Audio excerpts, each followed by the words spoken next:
Hi, and good evening, everyone. My name is Albert, and this is Vlogs About Nothing.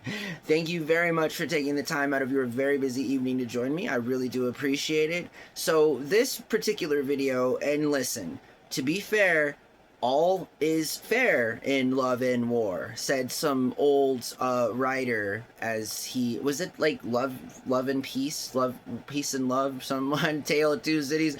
I don't know what book I'm quoting, and I really don't like that quote, but I do know that if you're under the age of 40, you specifically, you feel me? You under the age of 40 out there, I need you, of all the people that watch my TV or my, oh God, that watch my YouTube show here, to understand that if I pick on you, you know, it's just because I literally pick on myself. Have you watched my videos? It's so self-deprecating that sometimes I cry, right? It's just that bad. And I don't know what to do, but it's just how it goes, you know? I'm a comedian, and I'm a speaker, and I'm an actor, I'm a joker, I'm a future politician, I'm the future leader of this country, alright? And I want to make it clear that, again, if I'm bagging on the younger people, don't take too much offense to it, because, again, it's coming from me, and that should just tell you everything that you need to know about my sort of comedy. Anyways, Gen Alpha, dear Gen Alpha, if you can read this, I need you to know that help is available, and you should all know how to read. Period.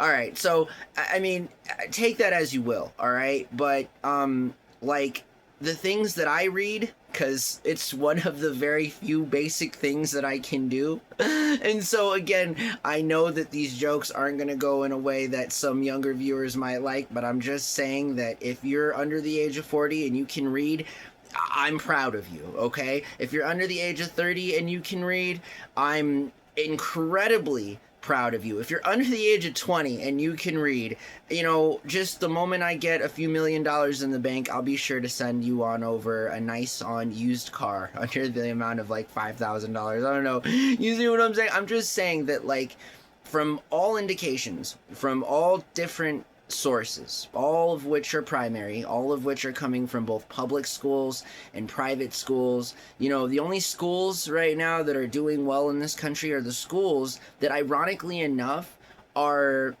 like digital free. And do your own research, but we now have empirical data and conclusive evidence that shows children, you know, when they're being taught, actually do better without the use of electronics and stuff. It's actually crazy. The richest people in the world right now are sending their kids to schools that don't even allow cell phones. Like, that's all that I'm saying, right? So, like, you know, again, fact check your boy here. But I do know that if you're a billionaire and you're watching my show here, I can assure you that you're not sending your kid to a school that even considers having cell phones out as a policy, or, you know, anything at all that's distracting to the young child that is trying to receive an education. Now, what kind of an education or what kind of an indoctrination is something that only the children know about, you know, and we don't know about until we're functioning adults, and then we're like, hey, that one thing they taught us about John F. Kennedy, you know, I think the government might have actually taken out one of our own guys. Jesus Christ. Sidebar, side quest, actual facts, look it up. Jesus Christ, Uncle Sam, why do you gotta turn on your own? All of the most faithful and loyal to you. Why do you gotta do that? You feel me? Anyways, Jesus, Albert. Let's continue to talk about how it's a problem right now. And what's a problem? Obviously, if you didn't get around to it, Gen Alpha in particular, like, they're not able to read, okay? And that isn't a joke. Like, it shouldn't be a joke. You know, it is unfortunately a joke. And again, I have some younger friends, and the younger friends that I've had, right, adults, you know, just under the age of 20 still, I'm just saying, are incredibly smart people, remarkably smart in that the way they carry themselves, the way they act, the way that they're professional, all of these different things. So I've had clear-cut examples of younger people that are obviously super smart, right? I mean, Jesus, not everyone is not learning how to not read, but I gotta tell you that it's a suspicion to me that I would say, I pontificate that like a good majority of all public school kids and just kids in general aren't learning to read. And they're not learning to read because of obviously AI and ChatGPT and Siri and all these different things, voice prompts or voice commands that turn into text-based stuff on the phone. It could be argued that in a current world, like, that you might not know or need to know how to read. I mean, are we there? Are people going to make that argument? Like, and I mean it. Like, is there going to be like a Gen Alpha advocate that is really going to like try and gather up enough evidence to try and make an argument as to, why people need not know how to read? Again, I mean, because in and of itself, I might agree with that. I don't know if people need to know how to read, right? Like, I don't know, because again, in theory, if you were just taken care of, right, in any kind of way, either weird, creepy, or like just way, in that like you didn't need to know how to read, like, okay, I can see that. That's theoretically viable. It's plausible. It's possible. But I don't know if it's the best way to continue, a shared culture amongst generations into the future, if that makes sense. I mean, are we trying to evolve, or are we trying to get dumber? You feel me? I mean, look at who this is coming from. I'm just saying, I don't even know if dumber is a word. I'm just saying that, like, is that a conversation that we should be having? Because whatever conversation we should be having right now, we need to understand that younger people are not able to read like the rest of all of us in the way that we were taught at school. And that is inherently, I think, a problem. And in my opinion, I think that people would have and would lead a better life if they knew how to read, if they knew how to write, if they knew how to become educated, and not just brainwashed or indoctrinated, but like really educated, critically thinking educated, like not just yes, sir, or yes, ma'am, to every piece of information that is fed to us. We don't have the privilege of fact checking our teachers, you know what I mean? We didn't have the privilege of, and again, if we did have that privilege as older generations, I think that we all would have maybe come to solutions to our problems a lot faster, because we then could have all maybe collectively realized that instead of training, our youth to be victims of a perpetual system that makes them fear for everything, right? I mean, how bad would your life be if during school you were forced to hide under desks because the Russians were going to nuke you? I mean, like, what? That sounds crazy. That sounds crazy. But if you're watching the show, I can assure you that your parents likely had to go through those drills. Now, whether or not your parents want to admit to being victims of abuse by their government, in a long-term perpetual kind of a way that has made them into the very fearful people that they are, fearful people do no good for a society, right? There's always going to be a little bit of fear that comes from an organic kind of a, nature and or fostering, right? Just because we're alive, it's in our interest to not, become unalive. And so I just always feel as if that's going to be the ongoing theme in evolution. And I don't think that, making ourselves dumber is doing us any favors for the mass. You feel me? So, like, you can bet your ass that there are some smart people out there right now trying to ensure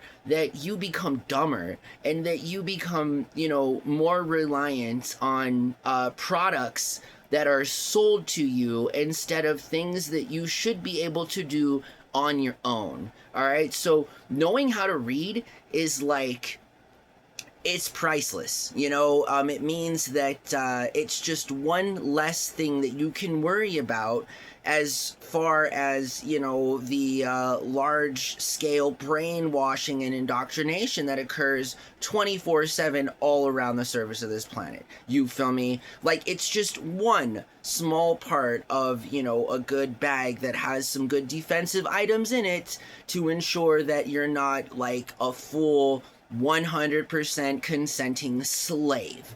Honestly, like, reading is that powerful. And in fact, and again, these are improv speeches, but without having to even fact check this, did you guys know that when the slave trade was up and running and the British Empire was making countless amounts of money on the trading of human flesh, that like one of their primary goals and components of continuing to enslave large amounts of people was to make sure that they weren't educated and was to make sure that they couldn't read, like, and or write? You understand that, like, this is a kind of systematic, destruction of human culture, and a shared human culture amongst many ethnicities and groups. And, again, like, okay, I get it, and I said it before. Human beings, in theory, can go live entire lives without knowing how to read, all right? That's not really the question here. The question is whether or not they have a better life and or a chance at a better life if they know how to read. So Gen Alpha, understand that, well, yes, everybody's cool, everybody's good, you feel me? It's nice to hit up Gemini, it's nice to be able to voice to text command. All of these things are great, but don't be fooled. Don't be stupid. Literally, don't be stupid. Learn how to read. If you're not good at reading, work on it.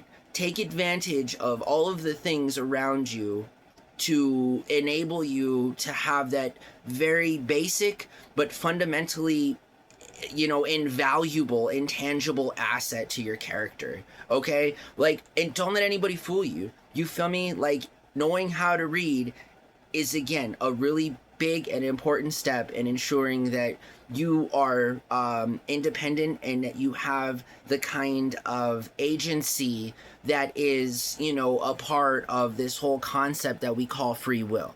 Because your boy here is a super advocate for free will, and unfortunately, that free will, is unpredictable. And that's kind of the beauty in it, is you want things to be unpredictable. You don't want to be able to predict outcomes. Again, the more, this is just all opinion-based stuff, but I'm not interested in predetermined outcomes when I clearly know what that outcome is going to be based on the variables that are, in use at that time, right? So all I'm saying is, where there's smoke, there's fire, and I really do not want to see the shared culture of all humans set on fire because people like Elon Musk and Sam Altman, and Larry Ellison want to make sure that, like, they're still alive in 100 years while all the rest of us are like, they don't even care. It's been made pretty clear too. Companies like Palantir, we all see you. You don't think we see the guy that looks like Waldo up on the screen advocating for technology to be used in mass unaliving instead of trying to save the planet? Homeboy, you're tripping. Mr. Palantir, you're tripping. Fascists, you're tripping. All right? That's all that I'm saying. That's all that I'm saying. That's all that I will say. No regret in anything that I've just said, and I mean everything that I've just said. It's unfortunate that old people continue to try and gaslight the youth into thinking things are good when they're not, and not knowing how to read is not a good thing. Knowing how to read is the best way to get along in this world. So again, if you're older out there and you know somebody younger in your life, do yourself a favor and just have that conversation with that person, and make sure that if they're 20 years old, they're reading at a 20-year-old level, and not at a Dr. Seuss level. Because again, why? Why would we continue to dumb ourselves when in fact, if we just made a better effort to educate ourselves, we might actually be in a better situation than we are currently, parasocially, socially, existentially, and IRL. You feel me? And that's really all I gotta say about that. So Gen Alpha, get it together and please learn how to read. All right. Okay, so hey guys, thanks for watching my video. I really appreciate it. Listen, that was kind of a sensitive one, even for me to talk about, just because the youth and young people are in fact the people that are going to inevitably be the most help to me as I continue to try and make a career and inevitably end up in a spot of leadership where I can be most effective and helpful to all of you guys. And moreover, it's just only mathematical that this middle-aged and older aging man is going to do, you know, mathematically, again, the most for the youngest people, right? Because I'm just saying that even though I want people over the age of 50 and 40 to vote for me, you know, I'm just doing some math here, and I quickly understand and I realize, and I'm an honest guy, and I understand that, like, the world isn't, you know, it doesn't belong to old people.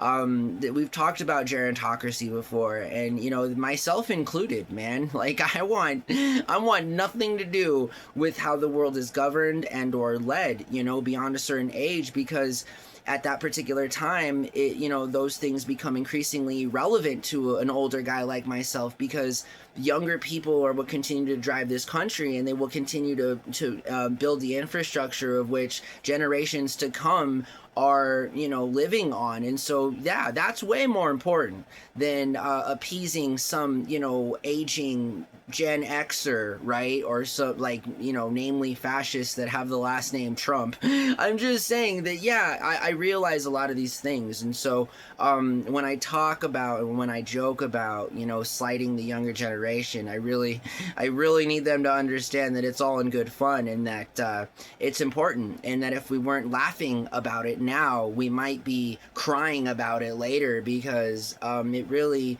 you just ask around, you know, do a quick Google search. If you're under the age of 20, or under the age of 18, right, and you're still in school or whatever, I mean, look around you, right? I mean, do your students, do your friends, do your peers, are they reading good?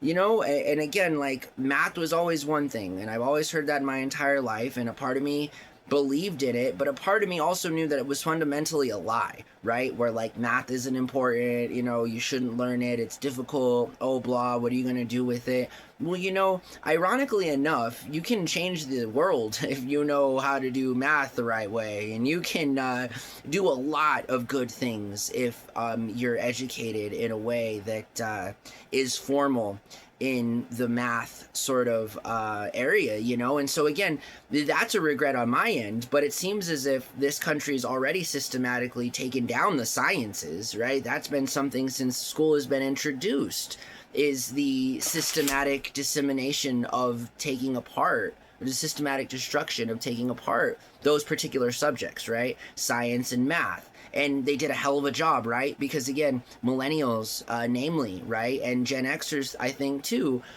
suffer from that kind of symptom, in that we all don't think math is important. We don't need to learn about science.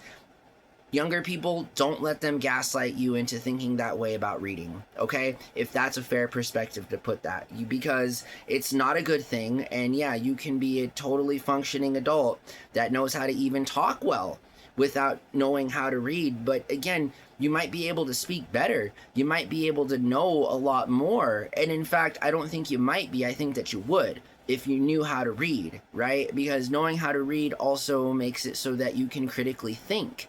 And critical thinking is, you know, the opposite of brainwashing. It means that I advocate for people to use their brains and to come up with the best decision for themselves. And moreover, not just the best decisions for themselves, but oftentimes the best decisions for ourselves are also, ironically enough, the best decisions for all of us around, for all the people that are around us too. And I think that's a pretty good way of looking at things, and it makes it so that there are more winners than there are losers. And so I hope that you guys are well. I made 2 videos tonight, alright? I even dressed up for the moment. Not really so much, because what I'm wearing below this suit is, you know, my comfy stuff.